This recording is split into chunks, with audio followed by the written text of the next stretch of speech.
আসসালামু আলাইকুম ওয়া রাহমাতুল্লাহি ওয়া বারাকাতুহু। আউযু বিল্লাহি মিনাশ শাইতানির রাজিম। বিসমিল্লাহির রহমানির রহিম। আমরা সূরা বাকারার ৩টে আয়াত আগে হয়ে গিয়েছিল। তা সত্ত্বেও আমি ৩টে আয়াত প্রথম ৩টে আয়াত থেকে আবার শুরু করছি আল্লাহর তৌফিকে। চলুন শুরু করা যাক। বিসমিল্লাহির রহমানির রহিম। প্রথমে তর্জমা দেখব আমরা। আলিফ লাম মিম। এটা হরুফে মুকাত্তাত। যালিকা এটা,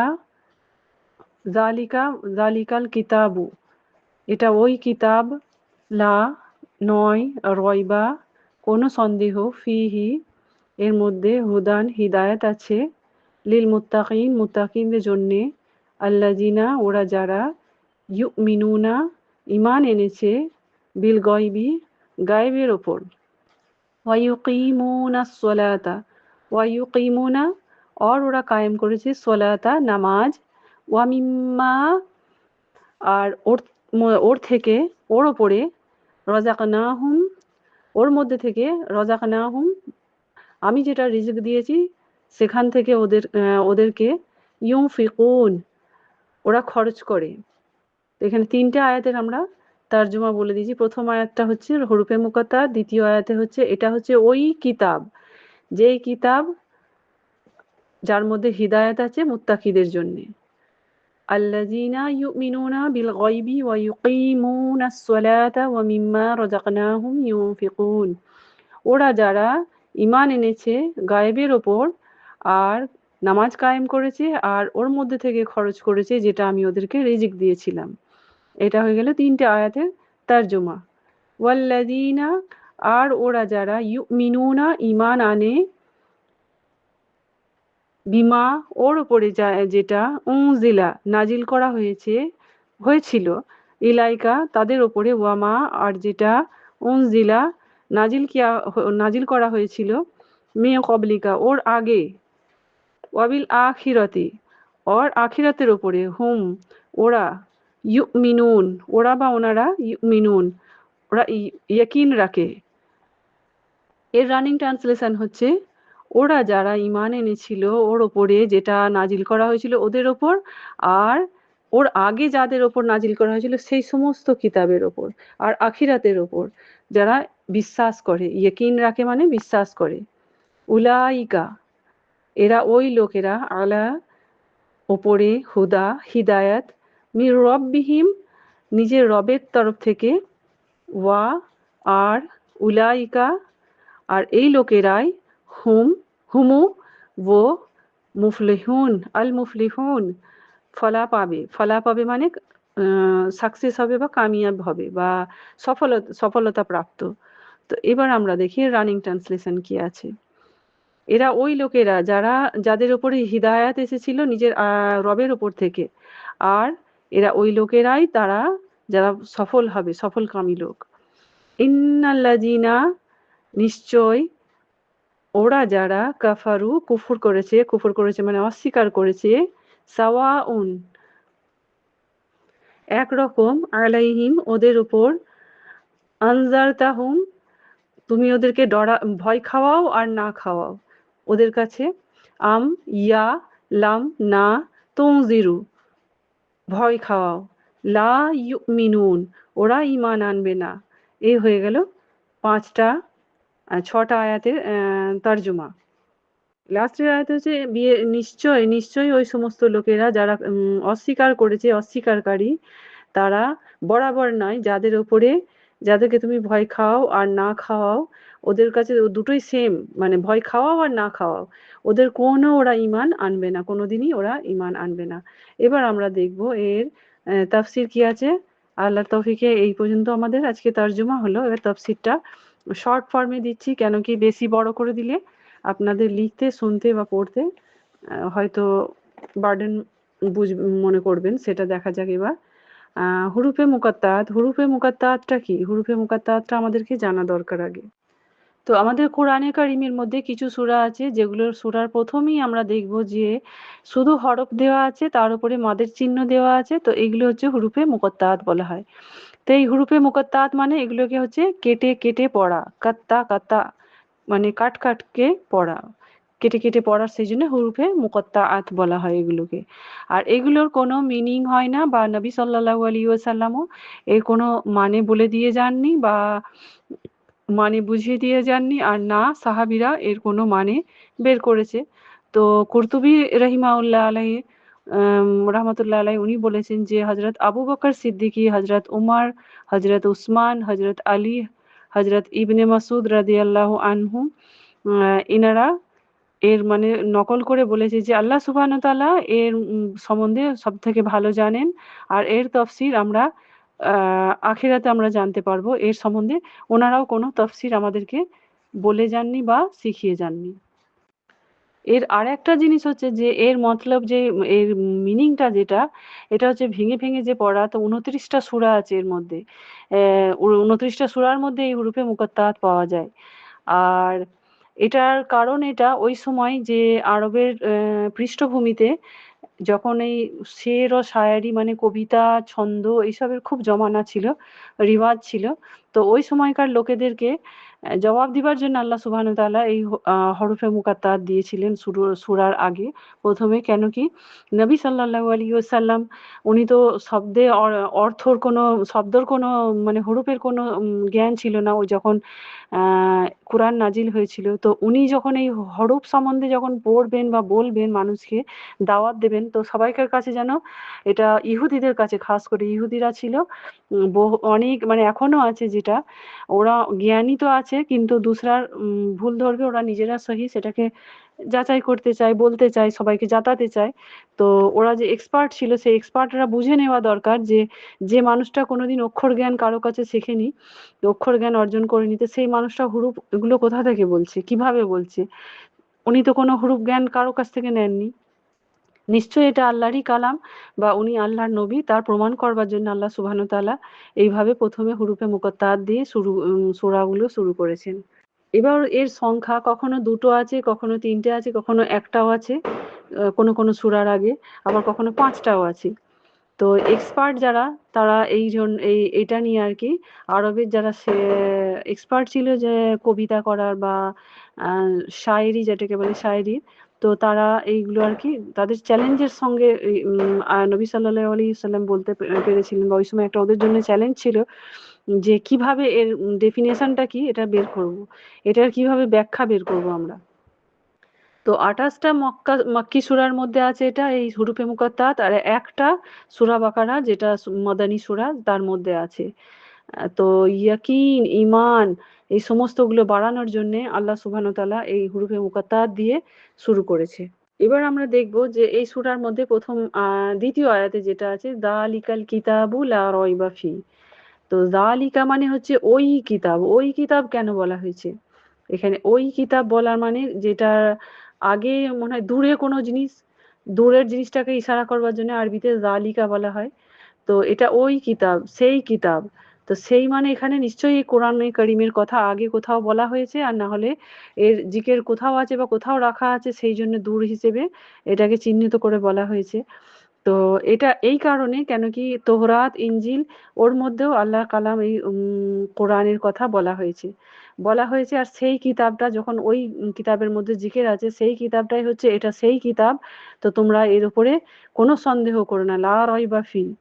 কোনো সন্দেহ করো না, এমনকি চুল বাড়াবারও সন্দেহ করা যাবে না। একটা চুল যে পাতলা যে চুল হয় সরু, তো সেই একটুখানিও সন্দেহ যেন এর মধ্যে না থাকে যে এটা আল্লাহর কিতাব। সেই জন্য আল্লাহ সুবহানাহু ওয়া তাআলা এটা হচ্ছে যালিকাল কিতাবু লা রাইবা ফি, এর মধ্যে কোনো সন্দেহ করা চলবে না। এবার হচ্ছে হুদাল্লিল মুত্তাকিন। মুত্তাকিন কারা আর হুদাল্লিল মানে হিদায়াত আছে। হিদায়াতটা কি? হিদায়াত হচ্ছে যে ভালো কাজ করা, সিধা রাস্তা বা সোজা রাস্তা, যেটা আল্লাহ সুবহানাহু ওয়া তাআলা বলেছে যে রাস্তায় চললে আমাদের দুনিয়া আখিরাত দুটোই সুন্দর হবে, সেই রাস্তার কথা এর মধ্যে আছে। মুত্তাকি, আবার মুত্তাকি কারা? মুত্তাকি মানে তাকওয়া যারা ইখতিয়ার করে তাদেরকে মুত্তাকি বলে। তাকওয়াটা কি? তাকওয়া হচ্ছে যে আল্লাহর ভয়ে সমস্ত গুনাহ থেকে যে বাঁচতে চায়, যে সমস্ত গুনাহের কাজ, নফসের গুলাম না হওয়া, সেই সমস্ত লোক যারা শুধু আল্লাহর হুকুম মেনে চলতে চায়, নিজের জীবনটাকে সবসময় আল্লাহর তাবে বানাতে চায়, নিজে আল্লাহর হুকুমে চালাতে চায়, তো সেই লোকেদের জন্য এর মধ্যে হিদায়াত। তো এই হিদায়াতের কথা অন্য কারো মনে আসর করবে না, এখানে শুধু মুত্তাকিদের জন্য এটা আসর হবে, তাদের জন্যই এর মধ্যে হিদায়াত আছে। তো এবার ইমান যা হয়, ইমান হচ্ছে মন থেকে বিশ্বাস করা আর জুবান থেকে স্বীকার করা। মন থেকে তো আমরা বিশ্বাস করি আর জুবান থেকেও স্বীকার করা, তো দুটো সেম হলে তখন ইমান আমাদের পুরো হলো। তো এবার দেখি আল্লাযিনা ইউমিনুনা বিল গায়বি। তো এখানে ইমান যে গায়েবের উপর ইমান রাখা। গায়েব কি? গায়েব হচ্ছে যেটা ফেরেশতা, যেটা আমরা চোখে দেখিনি। গায়েব হচ্ছে আখিরাত, কবরের জিন্দেগি, তারপর রোজে হাসর, জান্নাত, জাহান্নাম, সমস্ত কিছু যেগুলো আমরা চোখে দেখিনি কিন্তু তার উপরে আমাদেরকে বিশ্বাস রাখতে হবে। সেগুলো হচ্ছে গায়েব, বা আমাদের ভবিষ্যৎ কি হবে, আমরা কেমন করে কি করব, সেইগুলো যে আল্লাহ সুবহানাহু ওয়া তাআলা যেটা বলেছে যে এইরকম করলে তোমাদের এই পরিণতি হবে, ভবিষ্যৎ বলতে আমাদের রোজে হাসর আর কবরের জীবন। তো এগুলো এইরকম হবে, কাল কায়ামত কেমন হবে, সেই সমস্ত জিনিসের উপর বিশ্বাস রাখা, যারা বিশ্বাস রাখবে। এইবার দেখাচ্ছে আর একটা কথা, যেগুলো আগে জমানায় এসেছিল, যেমন আসমানি কিতাব, তারপরে আপনার সহিফে, যেগুলো আগে যে আমাদের নবী সাল্লাল্লাহু আলাইহি ওয়াসাল্লামের আগে যে সমস্ত নবীরা এই দুনিয়াতে এসেছিলেন তাদের জন্য বলা হয়েছে। যে কোরআনে তো আমরা 25টা পয়গম্বরেরই জিকির পাই, কিন্তু আরো নবী আমাদের দুনিয়াতে এসেছিলেন সময়ে সময়ে। আর ফেরেশতার মধ্যে থেকে আমরা যদি দেখি, এক তো আমরা জিবরিল আলাইহিস সালামের কথা বারবার শুনি, যেমন মিকাইল আছে, ইসরাইল আছে, ইসরাফিল আছেন। তো এই সমস্ত ফেরেশতাদের উপরেও ঈমান রাখতে হবে। কেন আমরা দেখিনি, না দেখা সত্ত্বেও তারপরে কিরামুন কাতিবিন, তা এই সমস্ত আজরাইল, যেটাকে আমরা মওতের ফেরেশতা, সেগুলোর সবের উপর আমাদের বিশ্বাস রাখতে হবে। তো এইগুলো হচ্ছে গায়েব। গায়েবের মধ্যে কি কি ছিল পয়েন্ট আউট করে দিলাম। এবার ওগুলো দেখে নেবেন, বা সবাই জানেন, তাহলে একটু ইয়াদ দিহানি করা। তারপরে হচ্ছে ওয়া ইউকিমুনাস সলাতা, আর যারা নামাজ কায়েম করে, এবার তাদের জন্য এই হিদায়াত। যারা নামাজ কায়েম করে, নামাজ কায়েম করাটা কাকে বলে? নামাজ আমরা পড়ছি ঠিক আছে, যখন টাইম হলো তখন পড়লাম, সেটা না। নামাজ কায়েম করা হচ্ছে আউয়াল ওয়াক্তে বা নামাজের সময় থাকতে নামাজ পড়ে নেওয়া, আজান হওয়ার সাথে। আর পুরুষ মানুষদের জন্য হচ্ছে যে মসজিদে গিয়ে নামাজ পড়া, সেটা হলো নামাজ কায়েম করা, পাবন্দি দিয়ে পড়া, একদম রোজকার নামাজ রোজ পড়ে নেওয়া, নাকি কাজা করে পড়া বা দেরি করে পড়া, বা কিছু পড়লাম কিছুদিন, কিছু পড়লাম না, দু এক ওয়াক্তে পড়লাম, কিছু বাকি টাইমটা পড়লাম না। তাদের জন্য কি হিদায়াত থাকবে? তাদের হিদায়াত থাকলে তো তারা এরকম করতোই না। আর মসজিদে গিয়ে নামাজ পড়া জমাতে, যেটা আমাদের নবী সাল্লাল্লাহু আলাইহি ওয়াসাল্লাম শিখিয়ে গেছেন, তো সেইগুলোকে করা, সেগুলোই হচ্ছে নামাজ কায়েম করা। তারপরে দেখি ওয়া মিম্মা রাযাকনাহুম ইউনফিকুন, আর যেটা রিজিক দেয়া হয়েছে তার মধ্যে থেকে খরচ করা। রিজিক কি কি দেয়া হয়েছে? রিজিকের মধ্যে আমাদের অনেক কিছু আছে। রিজিক বলতে আমরা এখানে অর্থ, সম্পদ এগুলো শুধু না। রিজিক মানে হচ্ছে আমাদের সন্তান, আমাদের হায়াত, আমাদের সময়, আমাদের যে আমরা জামা কাপড় পরছি, সমস্ত কিছু, আমাদের সুস্থতা, আমাদের ইলম, সবই আমাদের রিজিকের মধ্যে আসে। তো এই সমস্ত ইলমগুলো বা খাওয়া পড়া যা কিছু আমরা যেমন করছি, যে অর্থ সম্পদ তার থেকে বা আমাদের সন্তান থেকে, এই সমস্ত জিনিস আমরা যখন খরচ করব, যেটা আল্লাহ আমাদেরকে দিয়েছে, তো সেইগুলোকে বলা হচ্ছে ওয়াল্লাযিনা ইউমিনুনা বিমা উনজিলা আখিরা। আর ওই সমস্ত লোক যারা আখিরাতের ওপরে ঈমান এনেছে, আর উম উনজিলা আলাইকা, সরি। তো আগের যে ইয়েতে যে এসেছিল কিতাব যেগুলো নাজিল হয়েছিল, যে নবী সাল্লাল্লাহু আলাইহি ওয়াসাল্লামের উপর তো একটা নাজিল হয়েছে কোরআন, আর তার আগে যে আমাদের তৌরাত, ইনজিল, সহিফে, সমস্ত কিছু সেগুলো। আর ওয়ামা উনজিলা মিন ক্বাবলিক, তাদের আগে যেগুলো এইগুলো তৌরাত, ইনজিল, জবুর, সহিফে, এগুলো কি হবে? এগুলো কি আমরা কি মেনে চলবো? না। এগুলো আল্লাহর কিতাব, সেটা আমাদের ইয়াকিন রাখতে হবে। আল্লাহ ওই সময়ের মানুষদের জন্যে, আল্লাহ সুবহানাহু ওয়া তাআলা মানে শরীয়ত পাঠিয়েছিল, রুলস পাঠিয়েছিল, যে এইভাবে তোমরা জীবনযাপন করো, তোমাদের জন্য এইগুলো হচ্ছে নিয়ম কানুন, তোমরা মেনে চলো। এখন আমাদের জন্য হচ্ছে কোরআনে মাজিদ, আর ওইটার উপর আমাদের বিশ্বাস রাখতে হবে, কিন্তু আমরা আমল করবার জন্য আমাদের কোরআনে মাজিদ আর নবী করিম সাল্লাল্লাহু আলাইহি ওয়াসাল্লামের হাদিস, এইগুলো থেকে আমরা জিন্দেগিতে আমরা কিভাবে জীবনযাপন করব তার দিশানির্দেশ পাবো। ওয়াবিল আখিরাতি হুম ইউকিনুন, আর আখিরাতের ওপর ইয়কিন রাখা। এখানে দেখুন আখিরাতের ওপরে ইয়কিন রাখার কথা বলা হচ্ছে, এখানে ঈমান রাখার কথা বলছে না। আগের সমস্ত জিনিসগুলোর ওপরে আমাদের বলা হয়েছে যে ঈমান রাখো, লফজ ঈমান এসেছে, কিন্তু এইটা এই যে আখিরাতের ওপরে ইয়কিন রাখতে বলছে। কেন ইয়কিন রাখতে বলছে? তো আমাদের মানুষদের মধ্যে সবথেকে বেশি মানে প্রয়োজন আছে যে আখিরাত, যে একসময় আমাদেরকে যেতে হবে, একসময় আমাদের বিচার হবে। সেইটা যদি আমরা ইয়কিন রাখি, মনের মধ্যে বিশ্বাস গড়ে যায়, বা আমাদের ওই ঈমানটা যদি থাকে, তো তখন আমরা সমস্ত গুনাহ থেকে, যে আমাকে জবাব দিতে হবে সেই ভয়েতে আমরা বাঁচতে পারবো। তো ওই ইয়কিন যখন না থাকবে যে একদিন আমাকে জবাব দিতেই হবে, যেমন আমরা কোনো কাজের ক্ষেত্রে ঘরেলু কাজ বা যে প্রতিষ্ঠানে যে কাজ করছি, যে একজন বস আছে সেই বসকে যে আমাদেরকে জবাব দিতে হবে, সেই জন্যেই আমরা সমস্ত কিছু ফর্মাল তরিকাতে করি, সমস্ত কিছু রুলস মেনটেন করি, সমস্ত কিছু যে আমরা একটার পর একটা প্রত্যেক কাজটাকে আমরা বেশি ভালো করে করার চেষ্টা করি, কেন তার বদলা আমরা পাবো বলে। তেমনি এই দুনিয়ায় আমরা সকাল থেকে সন্ধে অবধি, রাতে দিনে 24 ঘন্টা 7 দিন যে আমরা আমল করছি, তার একটা জবাব আমরা দিতে হবে বা তার বদলা আমরা পাবো। সেইটা যদি আখিরাতের যে ইকিন যদি থাকে বা বিশ্বাস যদি থাকে আমাদের, তো আমরা সমস্ত গুনাহ থেকে বেঁচে যাব। তো তাদের জন্যই হিদায়াত না, উলাইকা আলা হুদাম মির রাব্বিহিম, আর ওই লোকেরাই আছে যারা রবের তরফ থেকে যাদের উপরে হিদায়াত আসবে, যারা এই সমস্ত জিনিসগুলোকে মানবে। আর আমাদের সমস্ত কি হয়েছে, হিদায়াত, হিদায়াত আল্লাহর কাছে চাইতে হয়, আর হিদায়াতের দোয়া কোনোদিন খারিজ হয় না। হিদায়াত আমাদের আল্লাহর তরফ থেকেই আসে, আমরা শুধু আসবাব, যেটা আমাদের উপায়টা আমরা করতে পারি, কিন্তু হিদায়াত দিবার মালিক আল্লাহ। এই আমরা যদি কাউকে ডাকি কোনো নেক কাজে, যেমন এই কোরআনের শিক্ষার জন্যে, তো সবাই মুসলিম আছে, মুসলিম থাকা সত্ত্বেও আপনি দেখবেন বলার পরে যে তারা আসতে চায় না। কেন কি? তাদের, আমি আমার চেষ্টা করছি, তারা শিখতে চায় না, তাদের অনেক অজুহাত, অনেক বাহানা থাকে।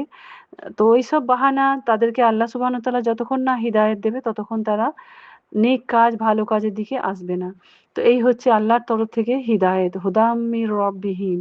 তো আমরা কারো কাছে কোনো সময় যখন নেক কাজের দাওয়াত দেবো, তো মনে মনে অবশ্যই একটা দোয়া আল্লাহর কাছে করে নেব, হে আল্লাহ, ওই ব্যক্তিকে আমি দাওয়াত দেব, দোয়া করছি, তুমি নিশ্চয়ই ওই দোয়া কবুল করো আর ওই মানুষকে হিদায়াতের রাস্তায় আনো, চাহে সে নিজের লোক হোক বা পরলোক হোক। তো আমার কাজ, জিম্মেদারি আমার দাওয়াত দেওয়া, বাকি হিদায়াত আল্লাহ দিবার মালিক, সেটা মনে রাখা দরকার। আর যদি সে না আসে, তার উপর নারাজ হওয়াও চলবে না। তো তার উপরে যে তার সঙ্গে কাতা তাল্লুক করে নেবে, সম্পর্ক কেটে দেবে, তা বললেও হবে না। তো হিদায়াত আল্লাহ দিবার মালিক, নিশ্চয়ই বুঝে গেছেন। তারপরে এবার হচ্ছে উলাইকা হুমুল মুফলিহুন, আর তারাই হবে কামিয়াব, সফলতম লোক। আর তারাই কামিয়াবি পাবে, সফলতা পাবে, আখিরাতে জান্নাত পাবে, এই দুনিয়াতেও জীবন সুন্দর হবে। তার মানুষের সমস্ত জিনিস যদি আল্লাহর তরফে আমরা সঁপে দিই, খুশি দুঃখ, আমাদের যত রকমের পরেশানি আছে, তো আমাদের দুঃখ থাকবে? দুঃখ থাকবে না। যে আল্লাহ দিয়েছে, আল্লাহর মাল আমি, আল্লাহর বান্দা আমি, আল্লাহর বান্দি আমি।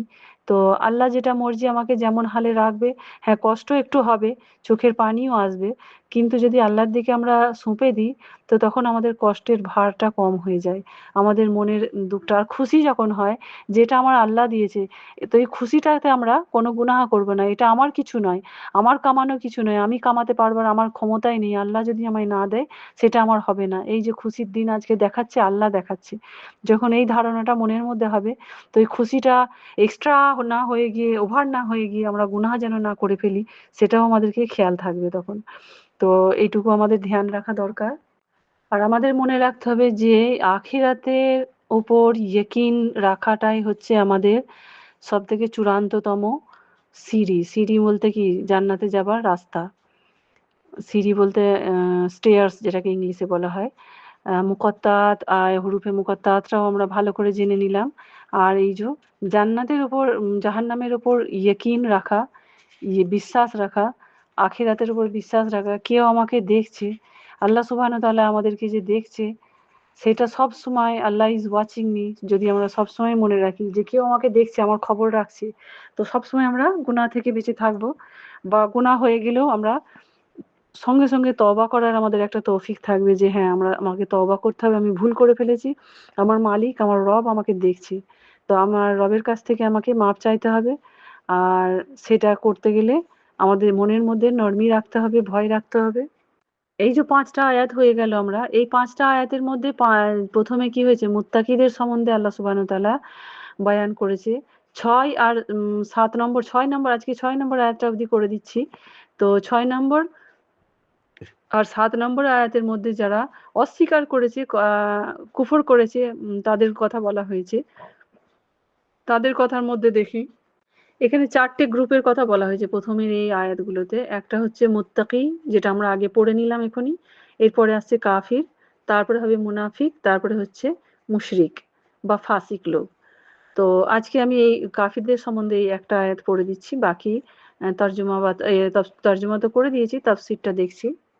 আর হ্যাঁ, একটা কথা কি, আমরা যে আয়াতগুলো পড়ছি, পড়ে মানে বুঝছি, যাই করছি, এটা আমাদেরকে খেয়াল রাখতে হবে যে আমরা অন্য কারো উপর অ্যাপ্লাই করব না। এগুলো নিজেকে নিজের ইসলাহ, নিজের সুধারের জন্য এই জিনিসগুলোকে আমরা শিখবো, জানবো আর আমল করব। এটা যদি আমরা এই কাফিরের সম্বন্ধে, মুনাফিকের সম্বন্ধে যখন পড়বো, তো তখন আমরা অন্য কাউকে টার্গেট করে এটা দেখব না। এটা আমি কি করছি, আমার জীবনে কি হচ্ছে, সেটা আমি দেখব। বা সেই নজরিয়া যদি আমার মধ্যে থাকে, তো আমার যারা সামনে আছে ছোট, তাদেরকে, যাদেরকে আমার জিম্মেদারিতে আছে যে তাদেরকে পরবরিশ করা, পালন পোষণ করা, তো তাদেরকে আমি সহি শিক্ষাটা দিতে পারবো। তো সেই জন্য শিখবো, তো পাস অন করবার জন্যে, আর একজন আর একজনকে শেখাবার জন্য। তো বাকি এটা অন্য কারো উপরে ফিট করবেন না। এবার এই ৬ নম্বর আয়াতে হচ্ছে যে কাফির যারা আছে, যারা এই অস্বীকার করছে, কাফির কথাটা কি শুনতে আমাদের খারাপ লাগে। তো কাফির মানে একটা নেগেটিভিটি মনে করি। কাফির কথার অর্থ হচ্ছে যারা কিছু জিনিস লুকোয়। লুকোনো মানে এখানে চাষীদেরকেও কাফির বলা হয়। কেন কি আরবি ভাষায় তারা মাটির মধ্যে যে বীজ লুকিয়ে তবে সেই বীজ রোপণ করে সেই বীজের গাছ হয়, ফসল হয়, তো সেটাও কুফর করা হলো। আর কাফির মানে এখানে লুকোনো বা অস্বীকার করা হচ্ছে, এখানে আল্লাহর আয়াতের কথা বলা হয়েছে এই ইয়েতে। তো কাফির লফজটা আমরা অনেক সময় অনেক বেশি নেগেটিভ মনে করে, আর যেটুকু আমরা জেনেছি আজ অব্দি, কোরআন যতক্ষণ কোরআনের রোশনি আমাদের জীবনে পড়িনি, তো ততদিন আমরা এটাই জানি যে কাফির মানে হচ্ছে ওই বিধর্মীদেরকে বলা হচ্ছে। তো আর কাফের কুফর করা মানে হচ্ছে লুকোনো। তো লুকোচ্ছে এখানে আল্লাহর আয়াত বা সত্যটাকে লুকোনো। সত্য বলতে কি, সত্য যে আমাদের মালিক খালিক আল্লাহ সুবহানাহু ওয়া তাআলা, আর তার ইবাদত করা, তার হুকুমটাকে লুকোনো, তার হুকুমটাকে অস্বীকার করা, সেইগুলো। আর তারা ফলা পাবে, তারা সাকসেস হবে যারা এটাকে মানবে। আর যারা সাকসেস, তারা সাকসেস পাবে না, বা তাদেরকে ভয় খাওয়াও আর না খাওয়াও, কেন কি ওদের মধ্যে কোনো আসর হবে না এটা। যারা কাফির আছে, যারা এটাকে অস্বীকারী, তো কিছু মানুষ থাকে যারা হঠধর্মী, মানে নিজের উপর একটা জেদ থাকে যে আমি যেটা জানি সেটাই ঠিক, আর বাকি জিনিসটাকে অ্যাকসেপ্ট করবার মতো তার মানসিকতা, হক যেটা আছে, সে জানলেও সে অস্বীকার করবে, বা জানলেও বা কেউ যদি সেটাকে বলে দেয় সামনে থেকে, তাহলেও সে অস্বীকার করার মনোভাব থাকে। কেন কি সে নিজেকে বা নিজের যে একটা অন্ধবিশ্বাস, নিজের আত্মবিশ্বাস যে একটা আছে, সেই বিশ্বাসের কারণে নিজের মধ্যে একটা চারতরফ একটা ইগোর দায়রা বানিয়ে নেয়। তো সে, তার কাছে হক পৌঁছায় না। তো সেই জন্য এখানে বলা হয়েছে তাদেরকে তুমি ভয় খাওয়াও আর না খাওয়াও। যেমন এখানে বলা হয়েছে খাস করে টার্গেট করে ইহুদিদের ওপরে, বা যারা মুশরিক ছিল ওই জমানায়, তো তাদেরকে যতই দাওয়াত দেওয়া হতো আল্লাহর কালাম দিয়ে, তারা আসর করতো না। তো আল্লাহ সুবহানাহু ওয়া তাআলা নবী সাল্লাল্লাহু আলাইহি ওয়াসাল্লামকে বলেছিল যে তুমি চাহে ওদেরকে যেমন করেই দাওয়াত দাও, তো ওদের কাছে এটা আসর করবে না, কেন ওরা হচ্ছে অস্বীকারী।